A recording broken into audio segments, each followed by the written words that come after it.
Hello, hello, hello. This is Tom from Tom and Ruth Philippine Adventures. I think my voice has gotten louder.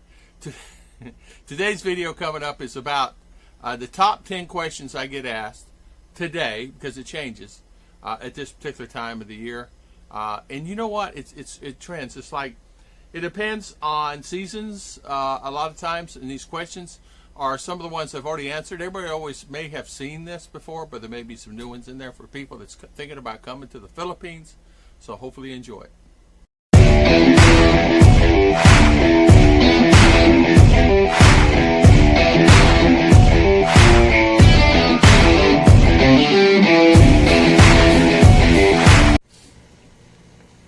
This may or may not be a short or long video, but today's video is about top 10 questions I get asked.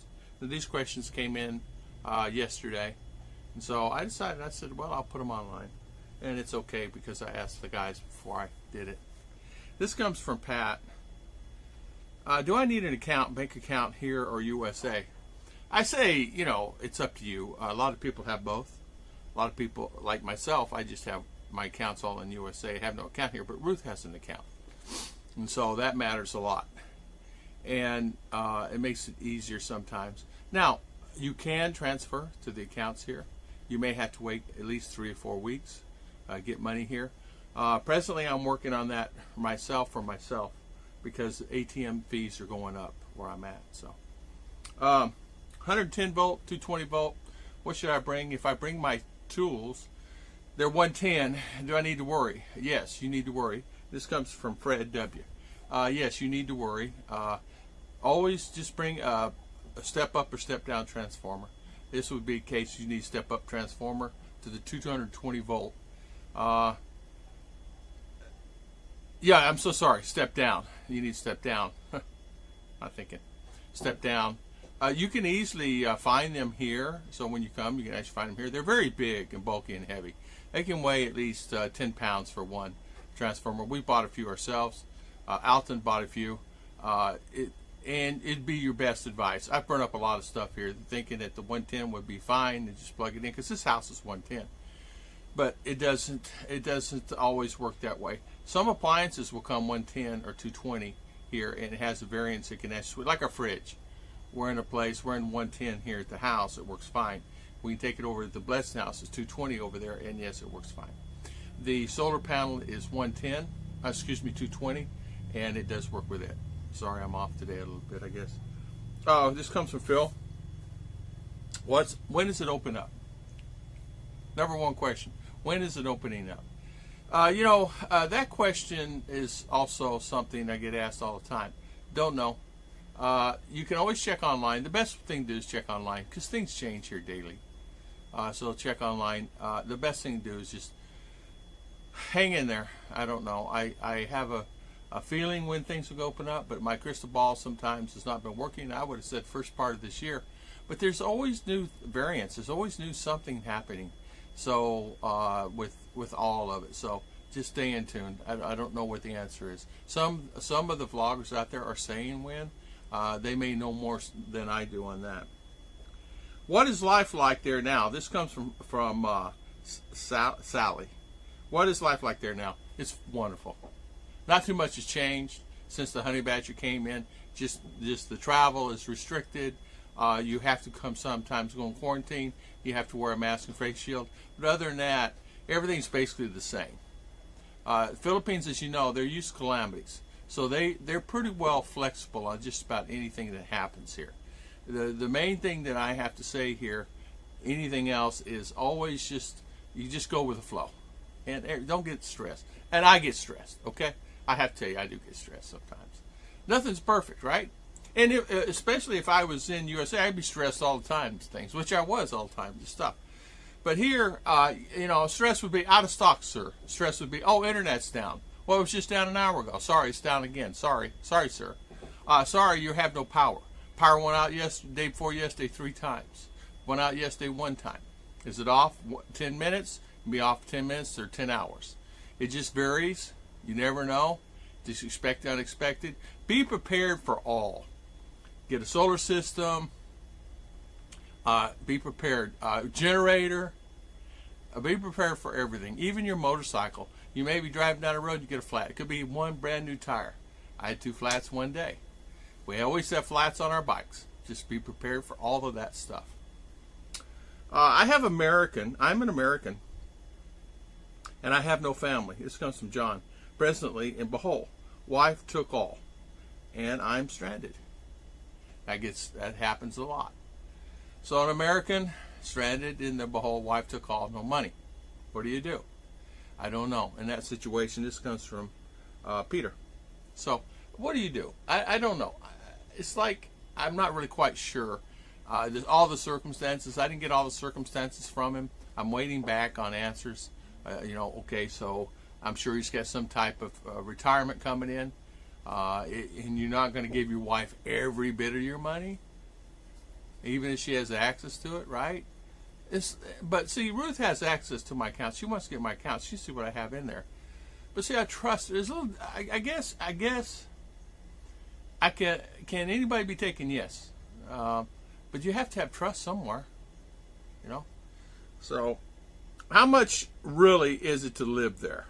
Well, everybody tell you many different things. It depends where you live. Where I live, you can live anywhere from $600, $700, $800 to $1,000 a month. Sometimes maybe a little more, depending on your extravagant lifestyle, if you have one. So, for an example, you go out and drink beer every day, it's going to cost you a little more. If you go out and party every day, it's going to cost you more. If you go out to eat every day, it's going to cost you more. How many people are in the household? How many people are you feeding? You feeding 6 kids, it's going to cost you more. You feeding just you and your wife? Okay, it's cheap. So people always say, oh, you can't do it. Well, of course you can. I'm doing it. Of course you can. Don't listen to the naysayers. And most of the time you'll find that the naysayers are the ones living somewhere else in another country. No, you can't live there for that. Well, if you look online, there's probably 1,000 videos right now.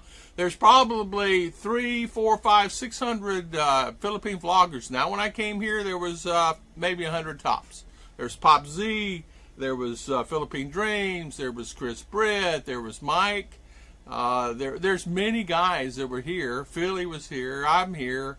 There was a lot of us here, but we were the ones that they would ask all these questions to. During this time, people have filtered in and out and gone. And a lot of great, wonderful guys are back in USA. They're vloggers, and they're vlogging. They're going to be back.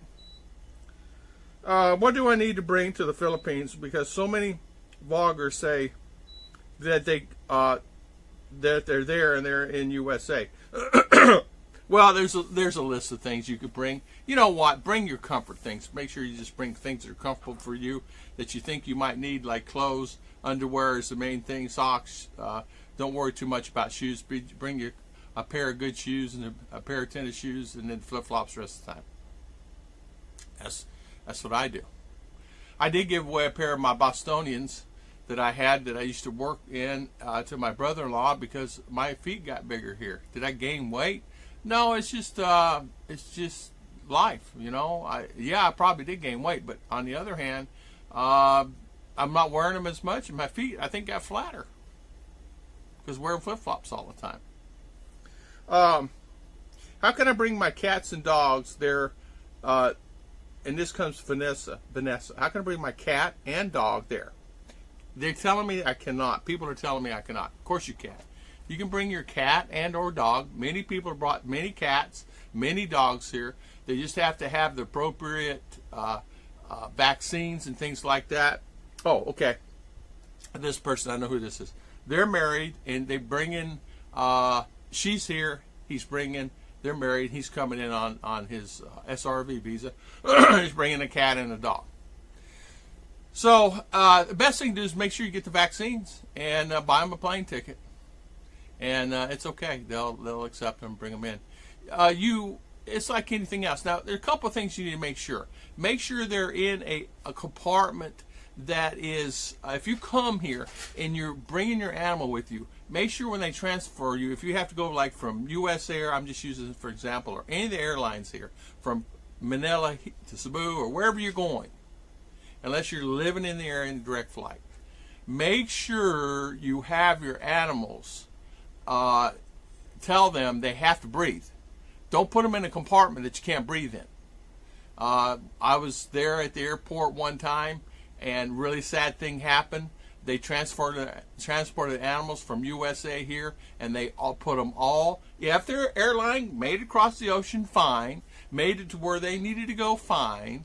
But from the airline here to the destination here, they passed in the air because there's no air, or the pressure, or something got. Anyway, all the animals that was in there. There was only 3. There was a cat and 2 dogs. All separate, 3 separate people, 3 separate families. And they put them in a compartment. So all 3 passed. And I'm not going to tell you the ruckamarole that caused.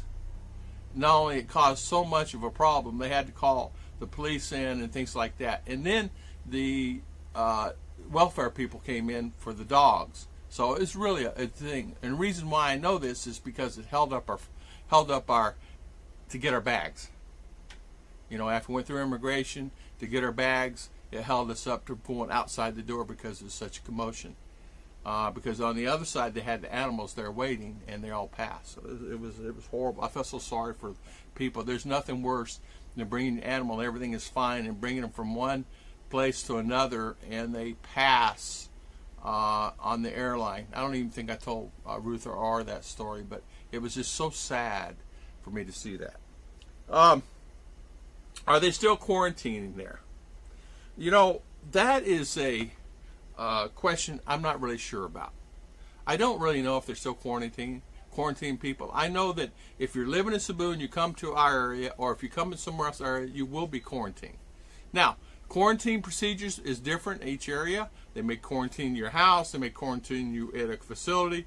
It depends. Now, a lot of people say that the hotels and all is owned by the Philippine government. They're not. They're owned by individuals. Like, for example, if you're flying in, you have to be quarantined. They give you availability. I think there's 90 or 100 hotels you can choose from that are okay, suitable for you to go in and be quarantined in. And 90% of them have food available, so you can get food, you can get water, you can walk around. You're not stuck in your room every day. You have to wear face mask, face shield, and so you can still walk around and do your things, and that's available also. So don't think that you're going to be stuck in this little room with this little bed and a wall. No, it's not as bad as it seems. And the reason why I know this is because my friend recently did a video on it, and as he coming in, it was a really nice hotel. And he was quarantined for a few days because he did a test, and it was okay, and so he went to wherever he needed to go. So that does happen too. So it depends, and so the key is just make sure you check daily. They change it all the time. I can tell you one thing, and by this afternoon it's changed again. So you really don't know. But one thing, once you get here, you'll be really excited that you did come, because it is a wonderful and great country to be in, and great country to live. So I want to thank everybody. There was the 10. It might have been 11 or 12 in there. I tried to do it fast so I didn't get rambling on and things, because you can take each topic and talk 20 minutes on easy. The American stuck, you could talk on that. There's many things you could talk about, but really at the end of the day, and animals, the poor animals, I feel sorry for them. And so I want to thank everybody for always Ruth in there. Sorry, she's playing a video or something. My beautiful wife. So thank you all. God bless. And see you next time.